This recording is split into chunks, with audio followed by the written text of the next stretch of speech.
Sir వీళ్ళిద్దరు కాకుండా technical వైపు నుంచి అంటే ఫ్యూల్ విషయంలో కానీ మిగతా విషయంలో కానీ టెక్నికల్ టీం ఎవరైనా చెక్ చేస్తారా? ఇంజనీర్స్ ఉన్నారండి. ఇంజనీర్స్ ముందటనే రీఫిల్లింగ్ అవుతుంది. ఇంజనీర్స్ ముందరనే వాళ్ళు ఐఓసినో హెచ్పి ఎవరైనా కానీ వాళ్ళు ఫ్యూయల్ ట్యాంకర్స్ వస్తాయి, వచ్చి వాళ్ళు ఫిలప్ చేస్తారు. ఫిలప్ చేయకముందు ఫ్యూయల్ చెక్ చేసుకుంటారు వీళ్ళు.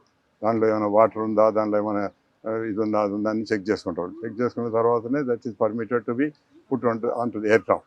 ఎయిర్క్రాఫ్ట్లో పెట్టిన తర్వాత కూడా వీళ్ళు పైలట్ ఎంత కెపాసిటీ కావాలనో అంత కెపాసిటీ ఇచ్చిందా లేదా. సపోజ్ ఈ Sage I want 5 tons 10 tons 8 tons చెప్పిన అనుకోండి, అంత ఫ్యూయల్ కరెక్ట్ పైన వింగ్స్లో వచ్చిందా లేదా చెక్ చేసుకుంటాడు. పైలట్ వచ్చినాక కూడా లోపల కాక్పిట్లో కూర్చున్నా కూడా పైలట్ కూడా చెక్ చేసుకుంటాడు, ఈయన అడిగినంత ఫ్యూయల్ ఉందా లేదా అని.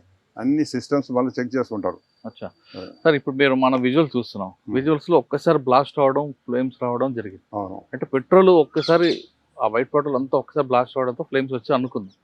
పెట్రోల్ ట్యాంక్ ఒకవేళ ఆ కార్గోలో అంటే మన ఫ్లైట్ లో ఏమైనా మీరు చెప్తున్నాడు ఎక్స్పోజల్ అంటే ఒక చిన్న ఊహాగానం ఏమైనా జరిగింది అనుకోండి, అది వెళ్ళి క్లాష్ అయితే ఫ్లైట్ లో ఏమైనా జరిగి ఉండొచ్చు అంటారా?